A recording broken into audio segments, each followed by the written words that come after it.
నమస్తే, welcome to political bridge.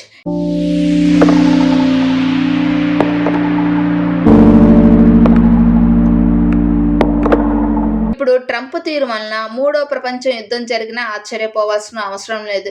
అదే గాని జరిగితే ప్రపంచ వినాశనానికి ఇంకెన్నో రోజులు పట్టదు. ప్రతి దేశము వాళ్ళ భద్రత గురించి అణు ఆయుధాలను ఏ విధంగా భద్రపరుచుకుందో మనం అందరికీ తెలిసిందే. ఇప్పుడు పిచ్చోడి చేతిలో రాయి మాదిరిగా అమెరికాని ట్రంప్ పరిపాలిస్తున్నాడు. ఒక బుద్ధిహీనుడికి, వాడు మూర్ఖుడైతే, వాడికి అధికారం తోడైతే ఏ విధంగా పరిపాలన చేస్తాడో ఇప్పుడు ట్రంప్ అమెరికాని అదే విధంగా పరిపాలన చేస్తున్నాడు. అగ్రరాజ్యం అని చెప్పుకుంటున్న అమెరికాకి భవిష్యత్తు లేకుండా చేస్తున్నాడు. ఇప్పటికే అమెరికా తీవ్రమైన ఆర్థిక సంక్షోభంలో, అప్పులలో కూరుకుపోయింది. ఒక పక్క unemployment, drugs culture, gun culture ఇప్పుడు అమెరికాలో ఎక్కువగా ఉన్నాయి. ఇప్పుడు మళ్ళీ ట్రంప్ పాలసీల వల్ల అమెరికా తీవ్ర ఇబ్బందులు ఎదుర్కొంటుంది. అయినప్పటికీ అమెరికా మేకపోతు గాంభీర్యం ప్రదర్శిస్తుంది. తమే అగ్రరాజ్యం అని చెప్పుకుంటుంది.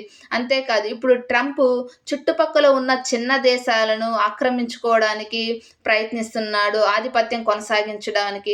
ఇట్లా ట్రంప్ను చూసి మిగతా పెద్ద దేశాలు కూడా తమ పక్కన ఉన్న చిన్న దేశాలను ఆక్రమిస్తే దానికి ట్రంపే బాధ్యుడు. ఎందుకంటే ఒక విష సంస్కృతికి బీజం పోశాడు ట్రంప్. అంతేకాదు, ఒక చరిత్రలో చూసుకుంటే ఏ దేశ అధ్యక్షుడినైనా ఆ దేశంలోకి వెళ్ళి మిలిటరీ ఆపరేషన్ చేసి ఆ దేశ అధ్యక్షుని కిడ్నాప్ చేయడం చరిత్రలో చూసామా? ఒకసారి చరిత్రలో చూసుకుంటే సద్దాం హుస్సేన్, హిట్లర్ లాంటి నియంతలు కూడా ఇంత దుస్సాహసానికి పూనుకోలేదు ట్రంప్ పూనుకున్నట్లు.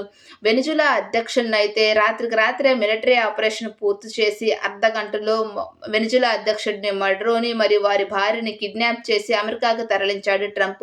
ఒక కొత్త విష సంస్కృతికి ట్రంప్ ఆద్యం పోశాడు. ఇప్పుడు ఆ దేశ అధ్యక్షుడిని కిడ్నాప్ చేసిందే కాకుండా వెనిజులాకి నేనే తాత్కాలిక ప్రెసిడెంట్ని అని తనకు తానే ప్రకటించుకున్నాడు.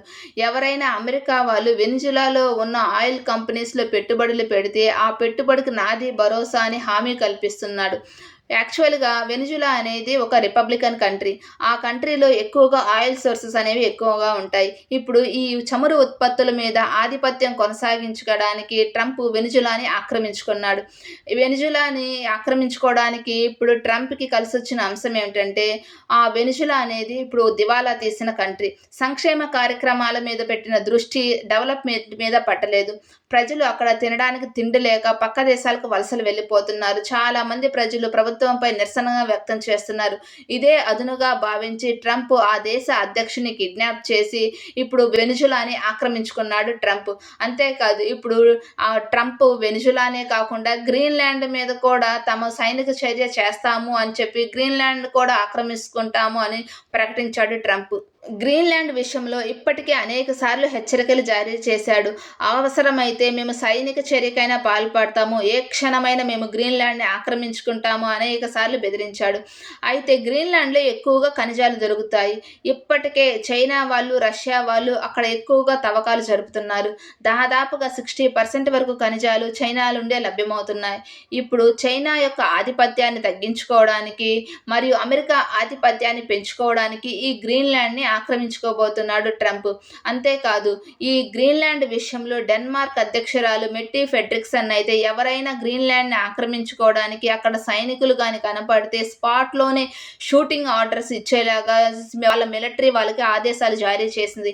అయితే అమెరికా విదేశాంగ శాఖ మంత్రులు కూడా మేము గ్రీన్లాండ్ విషయంలో శాంతియుతంగా చర్చలు జరుపుతాము అంటే దానికి డెన్మార్క్ అధ్యక్షురాలు స్వాగతించారు కూడా.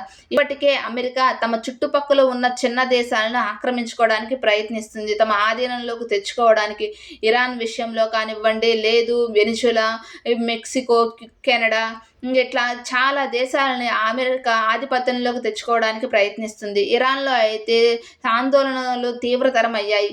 అక్కడ ఆందోళనకారులకి ఏదైనా జరిగితే అమెరికా మిలిటరీ అనేది అక్కడికి ఎంటర్ అవుతుంది, ఇరాన్ మీద యుద్ధం చేస్తుందని ట్రంప్ హెచ్చరికలు జారీ చేశాడు. అయితే ఇరాన్ వాళ్ళు కూడా మేము కూడా యుద్ధానికి సిద్ధమే అని ట్రంప్కి డైరెక్ట్గానే వార్నింగ్ ఇచ్చారు. అయితే మేము ముందుగా ఇజ్రాయెల్ వాళ్ళ మీద దాడి చేస్తాము అని పరోక్షంగా ట్రంప్ని బెదిరించారు. ఒక పక్క ఇజ్రాయెల్ని కూడా బెదిరిస్తున్నారు. ట్రంప్ వార్నింగ్ ఇస్తే అమెరికా మీద దాడి చేయకుండా ఇక్కడ ఇజ్రాయెల్ మీద దాడి చేయడం ఏంటో ఇరాన్ వాళ్ళు. ఇది ఖచ్చితంగా వరల్డ్ వార్ 3కి దారి తీసేలాగా ఉంది. ఎప్పుడు ఏ దేశం మీద దాడి చేస్తాడో అని ఆ చుట్టుపక్కల యూరోపియన్ కంట్రీస్ అయితే భయం గుప్పిట్లో బ్రతుకుతున్నాయి. ఎందుకంటే అక్కడ నాటో ఉన్నప్పటికీ నాటో దేశాలని అమెరికా లేని నాటో అసలు నాటోలే కాదని చెప్పేసి నాటోని బలహీనపరిచారు. దీనికి అనేక కారణాలు చెప్తున్నాడు ట్రంప్. అమెరికా అనేది భద్రత దృష్ట్యా చుట్టుపక్కల ఉన్న చిన్న దేశాలను ఉపయోగించుకొని ఏ క్షణమైనా రష్యా వాళ్ళు కానీ చైనా వాళ్ళు కానీ మా మీద యుద్ధం ప్రకటిస్తారు. అందువలనే మా భద్రత దృష్టినే మా చుట్టుపక్కల ఉన్న చిన్న దేశాలని మా ఆధీనంలోకి తెచ్చుకుంటున్నాము అని సమర్థించుకుంటున్నాడు. అంతేకాదు ఫైనాన్షియల్గా స్ట్రాంగ్ అవడానికి చుట్టుపక్కల దేశాలలో ఉన్న మినరల్ సోర్సెస్ మీద ఆయిల్ సోర్సెస్ మీద ఆధిపత్యం కొనసాగించుకోవడానికి చిన్న దేశాలని ఆక్రమించుకుంటున్నాడు. ముఖ్యంగా ఇక్కడ చైనా ఆధిపత్యాన్ని తగ్గించడానికి అమెరికాని అగ్రరాజ్యంగా నిలబెట్టడానికి ట్రంప్ ఈ సైనిక చర్యకి ఈ దాడులకి పాల్పడుతున్నాడు. ఇలా ట్రంప్ ఒక్కొక్క దేశాన్ని ఆక్రమించుకుంటున్నాడు. వాళ్ళ ఫైనాన్షియల్ స్టెబిలిటీగా ఉండేందుకు, వెపన్స్ని పెంచుకునేందుకు, వాళ్ళ సైనిక సామర్థ్యాన్ని పెంచుకునేందుకు ట్రంప్ అన్ని దేశాలను చుట్టుపక్కల ఉన్న చిన్న దేశాలన్నింటినీ తమ ఆధీనంలోకి తెచ్చుకోవడానికి ప్రయత్నిస్తున్నాడు. ఇప్పుడు అమెరికాలో ఒక్కసారిగా ఆ డూమ్స్డే ఏరోప్లేన్ కనిపించేసరికి అమెరికా అనేది అణుయుద్ధానికి సిద్ధమవుతుంది అనే ఊహాగానాలకి బీజం వేసినట్లుంది. ఎందుకంటే ఈ ఏరోప్లేన్ ఎక్కువగా అమెరికా అణుయుద్ధంలో పార్టిసిపేట్ చేసి ఆ దేశ అధ్యక్షుడిని రక్షించడానికి ఈ ఏరోప్లేన్ని మిలిటరీ వాళ్ళు ఉపయోగిస్తుంటారు.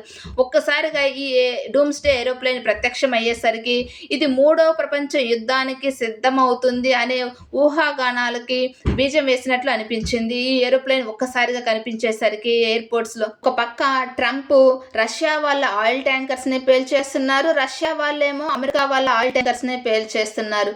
ఇప్పుడు పెద్ద పెద్ద దేశాలు ఆదర్శంగా ఉండాల్సిన ఈ పెద్ద దేశాలు తమ ఆ భద్రత దృష్ట్యా చిన్న చిన్న దేశాలను ఆక్రమించుకుంటున్నాయి. ఇప్పుడు ఈ ట్రంప్ వలన మిగిలిన పెద్ద దేశాలు కూడా తమ చుట్టుపక్కల ఉన్న చిన్న దేశాల మీద యుద్ధం ప్రకటించాల్సి వస్తుంది. ఇప్పటికే రష్యా మరియు యుక్రెయిన్ మధ్య కొన్ని సంవత్సరాలుగా యుద్ధం జరుగుతూనే ఉంది. దీని వలన ప్రపంచవ్యాప్తంగా ఆర్థిక సంక్షోభం తలెత్తింది. దాదాపుగా ఉక్రెయిన్ అయితే 80% వరకు నాశనం అయిపోయింది. ఒక పక్క రష్యా తమ సైనిక సామర్థ్యాన్ని కోల్పోతుంది, అణు ఆయుధాలను కూడా కోల్పోతుంది. ఇప్పుడు మళ్ళీ చైనా తైవాన్ యొక్క యుద్ధం జరగబోతుంది. ఏ క్షణమైనా చైనా తైవాన్ మీద యుద్ధం ప్రకటిస్తుంది.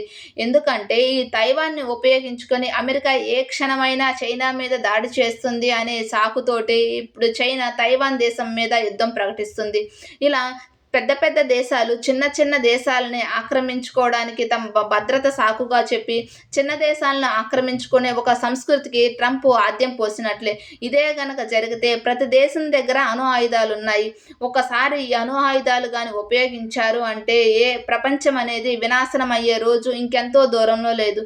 ఇలా ఒక 3వ ప్రపంచ యుద్ధం జరగడానికి ట్రంప్ ఒక రకంగా కారణం అవబోతున్నాడు. మీరేమంటారు? కామెంట్ చేయండి. వీడియో నచ్చితే లైక్ చేయండి, షేర్ చేయండి, సబ్స్క్రైబ్ చేయండి. Thank you.